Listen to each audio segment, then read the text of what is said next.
up, everyone? Welcome back to Your Story, Your Way, Season 29, Cafecito Edition. For our season premiere, we're headed to the South Side at Back in the Arts Coffee House, a spot where locals and newcomers can enjoy the addiction of caffeine. Tune in as we have a collection of interviews ranging from public performers, a student from San Miguel School, art collectives, and the owner of the coffee shop themselves. This and much more to brew on this upcoming episode. Hi, my name is Michelle, and can you tell me a quick description of who you are and what do you do? Hi, Michelle.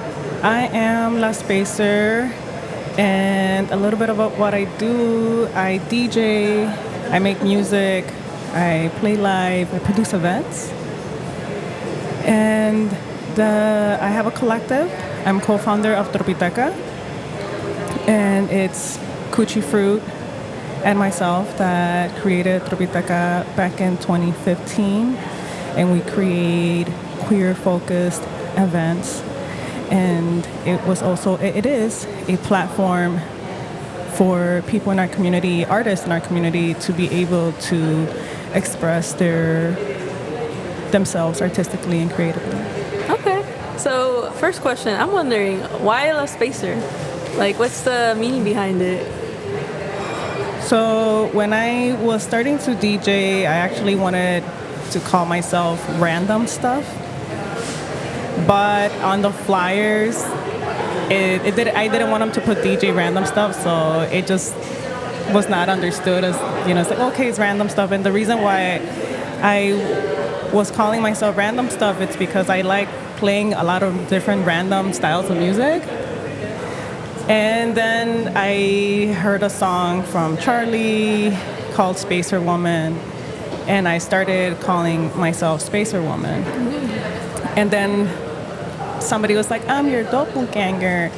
And then I thought about it, and I was like, wait a minute, there can't be two people with the same name. We're going to get confused. And at the same time, this was back in 2008, 2009, I realized that maybe I wasn't getting as many booking opportunities because my name was already being used against me for having Spacer Woman and the woman part being there. So I thought about it, and I was like, let me like shorten it and still have part of my roots with the Spanglish, right? So I was like, let me just shorten it to La Spacer, and that's how I got La Spacer.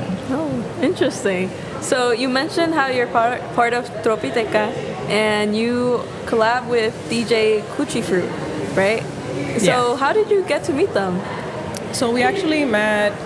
It's an interesting story. I'm gonna try to make it as short as possible. Our friend Rosé Hernandez, their performance name is Ishtar Bukaki, and they invited me to be a part of this 3-day performance at Lynx Hall back in 2013. And so I walked into Lynx Hall, and they were rehearsing. They were like, hey, I want you to make music for part of the performance.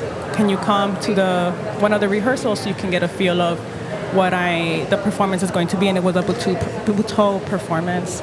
And so I walk in there in the middle of their in the middle of their rehearsal, and I see Coochie Fruit right there, as part of one of the performers, and I had not met them before. And so that's the short version of how we met. We were actually a part of a performance that was created by Ishtar Bukaki, aka Rosé Hernandez. Okay, so I saw that you are born and raised in Chicago, right? I am raised in Chicago. I was actually born in California. Oh, okay. But my mom brought me over here 3 months later. And I think we might have gone back and forth a little bit. But yeah, I was born in California, but raised in Chicago. Oh, okay. Thank you for clarifying. Yeah. So how do you think, I saw something about like Chicago's house scene going on. How do you think that influenced your music?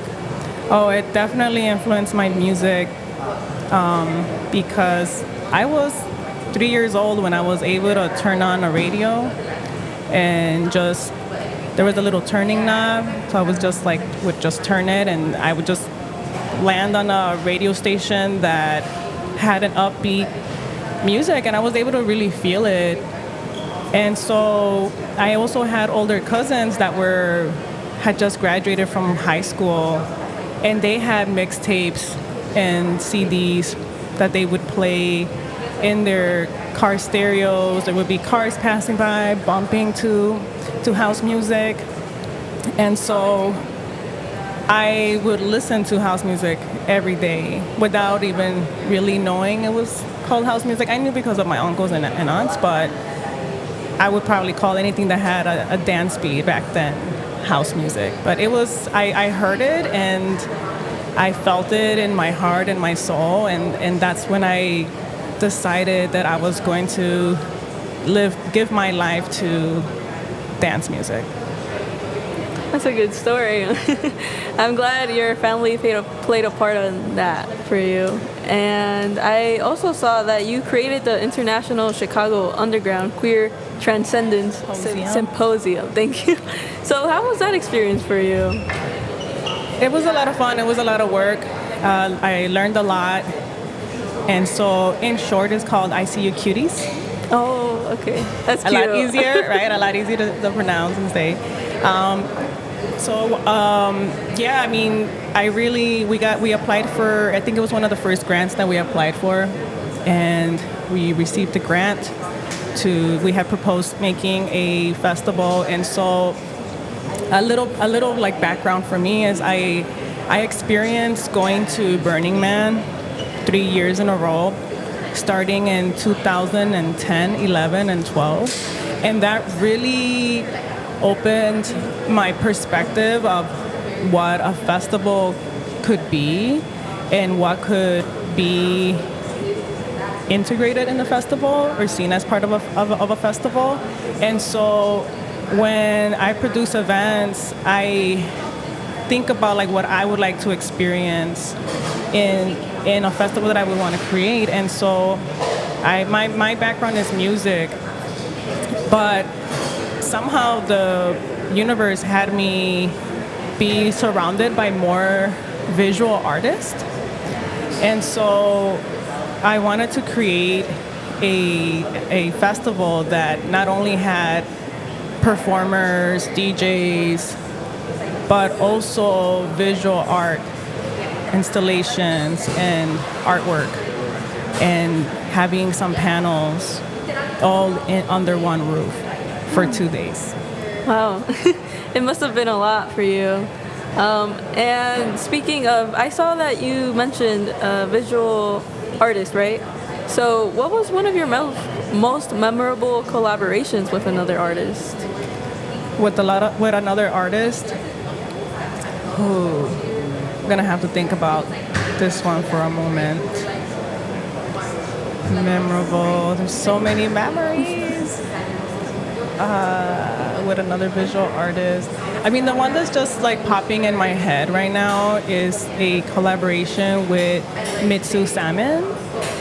They are a Butoh artist, and I started working with them during quarantine, virtually. I think they were living in Utah, and I was here in Chicago. And then once things were opening up again, they received a grant, and they in a residency to do a performance here in Chicago. And so we got to meet in person and work in person for this performance. And it was a beautiful performance that took place outdoors. It was called Orchid Delirium. And I just really, I think part of the reason that why this is a lot more memorable is because it definitely, I was a more experienced artist and creator, producer. So I think I'm really proud of the part that I played in the collaboration, which was making the music for the performance and performing it live. And so I felt pretty comfortable just because I already had, like I said, like that experience thanks to other artists that I had collaborated with in the past. So, speaking of other artists, I've seen that you've also worked with international artists. So, I wanted to get a feel of how different did you feel the music scene is from other places other than the one you've seen in Chicago? They all have their styles. Even if you were to go to, let's say, Detroit, New Orleans, New York, Miami, like every place has its own style. Like I'm gonna give you like a really interesting breakdown of it. Think about rice, right? A lot of cultures have rice. It's the same rice, but they season it differently, right? And that's what makes it taste different. And so think about music and styles from different cities or parts of the world as different seasonings, and it might be influenced by the geography of that city, right? Like, for instance, Miami, it's tropical, it's hot all year long, so a lot of the music is talking about beaches and heat, right? And so it's really interesting to experience that and still see how Chicago still has an influence in their sound. Like house music, right? There is the foundation of house music, the drums, the hi-hats, even like the beat and rhythm. That's in a lot of different styles and genres of music, even if it's from another part of the world. Like it's like Chicago's always there. That's cool to know. It's nice to know that Chicago has like a little piece in every like house song, you can say, because of the history behind it. And I wanted to just ask, because I know Tropiteca focuses especially on the queer community, and so personally, what do you think is like one of the biggest setbacks for the queer community in the music industry? Well, another big reason why we started Tropiteca is back in 2015 is because when I started going out, when I graduated from high school and I started going out to, let's say, find my tribe, find a place where I can connect, find the people I can connect with. It was not easy, and I mean it's a very hetero world out there, mainstream. Mm-hmm. And so I was going to different clubs, different events, trying to see if I had a connection. And what I experienced is that there wasn't a lot of queer people. And I also didn't find myself connected to Boys Town. It seemed like Boys Town bars were just very like hookup bars and top 40 music. And I was looking for the underground. So I just felt like there wasn't a lot of opportunities or spaces for queer people that were not your average gay person that is only open to listening to top 40 music. So that's a big part of the reason of creating Tropiteca. And also, I grew up in Little Village, lived in Pilsen, like pretty much the southwest side of Chicago. And even till this day, I ask myself, like, why do I need to go to the north side almost all the time to do something nightlife related? Fast forward to now there's more options in this part of town, which is great. But back when I was 18, 19, 20, 21, 22, like my early 20s, there really wasn't. And so Tropiteca was one of those options that happened to be once a month at a place called Junior Sports Bar in Pilsen. And it was a lot of fun. It was very welcoming, and it was a place for queer artists and creatives and just people that wanted to be able to do something in their neighborhood or come to this part of town and be able to express themselves without being bullied or just not feeling welcome because we're different, let's say. Yeah. So there has been a lot of challenges lately for the queer community, and it leads me to my final question. What do you wish people understood about the underground dance movement and LGBTQ artists? I think people need to learn that we are not going to sell ourselves to corporations money is nice, but we do not need to sell our soul or dilute the core of it, which is even like the music. Sometimes they want to dilute or tell you like, no, you play this because this is what's going to bring people. Like it's a fad, and it's like, no, like it's called underground for a reason, and it's not just anybody is going to actually understand. There's people that have come to events. They're just looking for a weekend to have fun, which is great. But then there's people that like, this is a lifestyle. Like this is an actual community.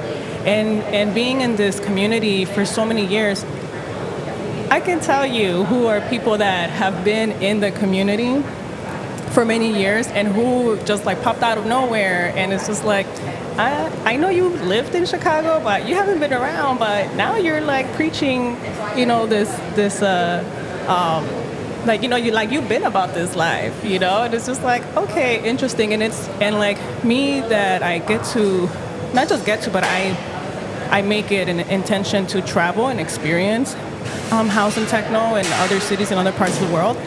There's people that I bump into, let's say, in Berlin, that are from the United States. So then it becomes like a bigger network of community where it's like we see each other eye to eye. It's like, yeah, like it's like teleporting, and it's beautiful, and it's just like, okay, cool. Like we see like just how deep and expanded we are in the community outside of just the city that I live in. Wow. Okay. Well, thank you. Thank you for this interview. I'm not familiar much with the scene either, but it's been cool to read about it. So thank you. Thanks for having me.